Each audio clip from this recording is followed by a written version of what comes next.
सुषमा स्वराज ने कांग्रेस के हमलों का जवाब देने के लिए ट्वीट पर एक नया राग छेड़ दिया। ट्वीट के जरिए सुषमा ने कांग्रेस पर गंभीर आरोप लगाए हैं। सुषमा स्वराज के मुताबिक कांग्रेस के एक बड़े नेता ने कोयला घोटाले के आरोपी को राजनयिक पासपोर्ट दिलाने के लिए उन पर दबाव बनाया था। सुषमा ने ट्वीट में लिखा कि वो संसद में कांग्रेस के उस नेता का नाम बताएंगी।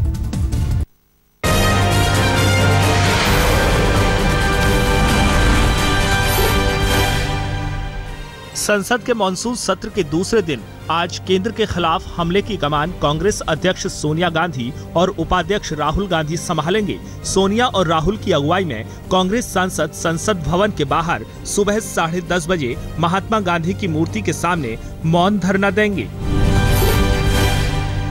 कांग्रेस ने साफ कर दिया है कि कोई दल साथ दे या ना दे, लोकसभा में पार्टी अपने एजेंडे पर आगे बढ़ेगी। सोनिया की अध्यक्षता में पार्टी सांसदों की बैठक में सर्वसम्मति से यह फैसला लिया गया। इसी के तहत राज्यसभा की तरह लोकसभा में भी पार्टी की तरफ से कमलनाथ और ज्योतिरादित्य सिंधिया काम रोको प्रस्ताव का नोटिस देंगे। कांग्रेस के हमलों से निपटने के लिए आज बीजेपी सुबह 9:30 बजे संसदीय दल की बैठक में अपनी रणनीति तैयार करेगी। बैठक में पार्टी की तरफ से व्यापम मसले पर सांसदों को बुकलेट बांटी जाएगी ताकि संसद में वो सवालों का जवाब दे सकें। बीजेपी के मध्य प्रदेश दफ्तर से भेजे गए बुकलेट में व्यापम मसले पर तमाम सवालों के जवाब हैं। बुकलेट का नाम दिया गया है व्यापम, भ्रम और वास्तविकता।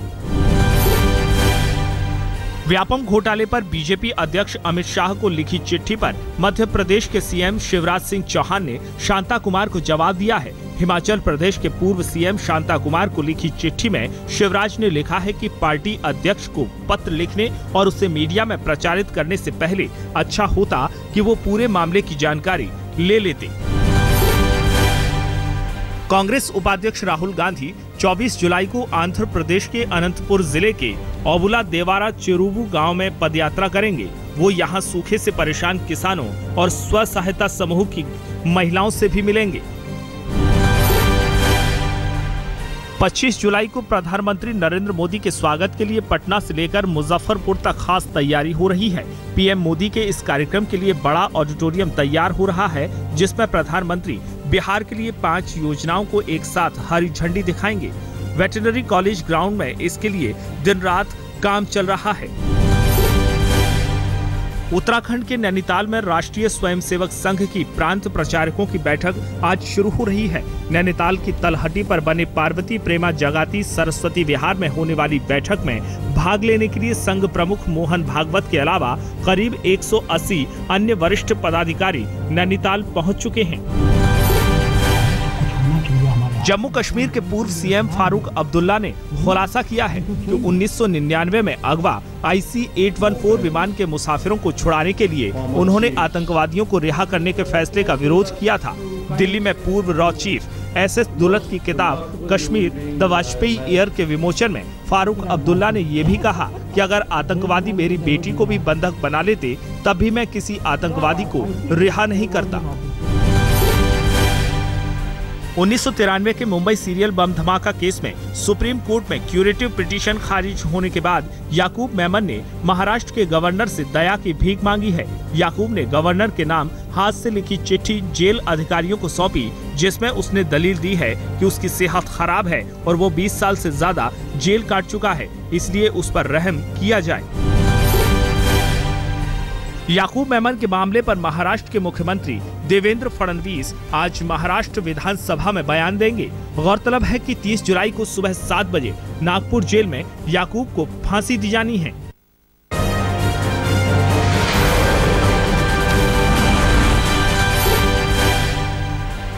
दिल्ली महिला आयोग की अध्यक्ष पद पर स्वाति मालीवाल की नियुक्ति को मंजूरी देने से LG ने इनकार कर दिया है। कल शाम दक्षिणी दिल्ली के मालवीय नगर इलाके में ईद मिलन समारोह में पहुंचे केजरीवाल ने यह खुलासा किया कि LG ने स्वाति मालीवाल की नियुक्ति को मंजूरी देने से मना कर दिया है। फिलहाल LG ऑफिस की तरफ से इस बाबत कोई आधिकारिक जानकारी नहीं दी गई है, लिहाजा केजरीवाल के खुलासे और अंदाज से साफ है कि इस मुद्दे पर जंग तय है।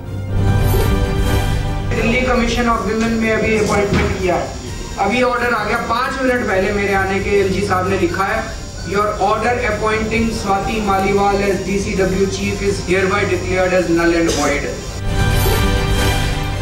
आम आदमी पार्टी के नेता दिलीप पांडे ने आरोप लगाया है कि दिल्ली पुलिस की एक बस ने राजेंद्र नगर पुलिस स्टेशन के सामने उन्हें कुचलने की कोशिश की। आज भी संसद में व्यापम पर हंगामे के आसार हैं। मॉनसून सत्र के पहले दिन व्यापम मामले पर संसद का कामकाज पूरी तरह से ठप रहा। कांग्रेस, लेफ्ट, जेडीयू समेत विपक्ष का एक बड़ा तबका इस्तीफे की मांग पर अड़ा रहा, तो सरकार के लिए राहत सिर्फ ये रही कि कुछ विपक्षी दलों ने इस मुद्दे पर चुप्पी साधे रखी। जनता दल यू से निष्कासित 11 विधायक बीजेपी का दामन थाम सकते हैं। जनता दल यू ने पार्टी के खिलाफ गतिविधियों की वजह से निष्कासित कर 4 विधायकों की सदस्यता रद्द कर दी थी। सुप्रीम कोर्ट ने हाई कोर्ट के फैसले पर रोक लगाते हुए 4 विधायकों की सदस्यता बहाल कर दी है। अब इन 4 विधायकों के साथ साथ जनता दल यू से निष्कासित सभी 11 विधायक बीजेपी के टिकट पर चुनाव लड़ सकते हैं। पार्टी के विधायक ज्ञानेंद्र सिंह ज्ञानू ने बीजेपी का दामन थामने का फैसला किया है। जाटों को नौकरियों में ओबीसी आरक्षण की आखिरी उम्मीद भी खत्म हो गई है। सुप्रीम कोर्ट ने एक बार फिर साफ कर दिया है कि जाटों को ओबीसी आरक्षण नहीं मिलेगा।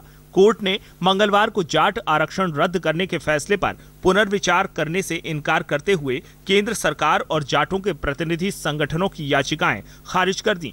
इसके अलावा कोर्ट ने मंगलवार को करीब 150 उन जाट आवेदकों की अर्जियां भी खारिज कर दी जिन्होंने फैसला आने से पहले बैंक भर्ती परीक्षा ओबीसी आरक्षण का लाभ लेकर पास की थी, लेकिन नियुक्ति से पहले सुप्रीम कोर्ट का फैसला आ जाने के कारण उन्हें ज्वाइन नहीं कराया गया।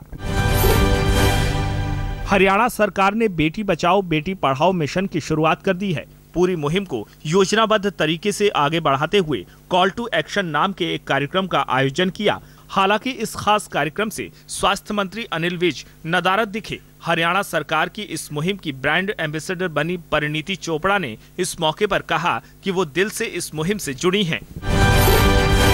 मुझे बहुत ज़्यादा गर्व की फीलिंग थी, क्योंकि आई थिंक हम लोग इतने सारे काम करते हैं ना, हम फिल्में करते हैं, एड्स करते हैं, इवेंट्स करते हैं, हमें बहुत सारी अलग अलग चीज़ें करने का मौका मिलता है, बट अपनी स्टेट के लिए और एज अ गर्ल कुछ करने के लिए फॉर द गर्ल चाइल्ड, ये आई थिंक बहुत सारे लोग इससे नहीं जुड़े हुए, तो मुझे बहुत गर्व फील हुआ कि मेरा सिलेक्शन हुआ है।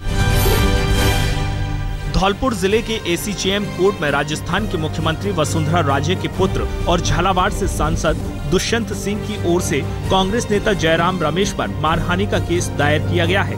जयराम रमेश पर सांसद दुष्यंत की संपत्ति को सरकारी संपत्ति बताने का आरोप लगाया है। कोर्ट में दायर किए गए इस्तगासा के बाद मामले की सुनवाई 5 अगस्त को की जाएगी। गौरतलब है कि जयराम रमेश और एक इंग्लिश खबरिया चैनल ने राजनिवास पैलेस को सरकारी संपत्ति बताया था।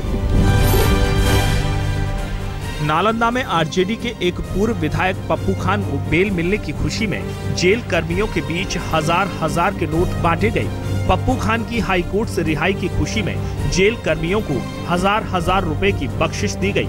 8 साल पहले एक मर्डर केस में पप्पू खान सहित 3 लोगों को निचली अदालत से उम्र कैद की सजा सुनाई गई थी। पप्पू खान पिछले 8 साल से जेल में बंद था।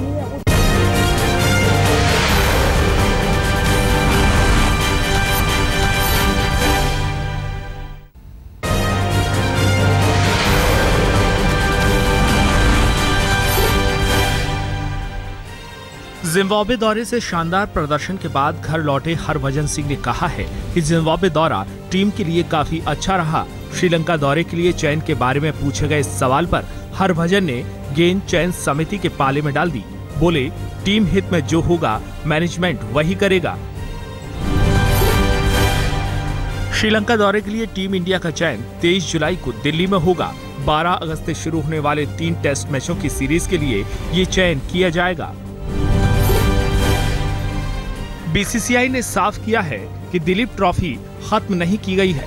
नेशनल टीम में जगह बनाने के लिए अभी भी इसकी अहमियत बनी रहेगी। इंटरनेशनल मैचों को देखते हुए घरेलू कार्यक्रम में थोड़ा फेरबदल किया गया है। कोलकाता के ईडन गार्डन्स में वर्ल्ड T20 का फाइनल मुकाबला होगा। अगले साल मार्च से अप्रैल में भारत में वर्ल्ड T20 चैंपियनशिप होगी। बेंगलुरु, नागपुर, मोहाली, चेन्नई, मुंबई, नई दिल्ली और धर्मशाला में भी मैच होंगे। वनडे सीरीज में दक्षिण अफ्रीका को चौंकाने वाली बांग्लादेश की टीम का टेस्ट में भी शानदार प्रदर्शन हुआ।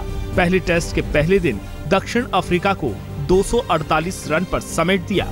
जवाब में बिना किसी नुकसान के 7 रन बना लिए हैं मेजबान बांग्लादेश ने।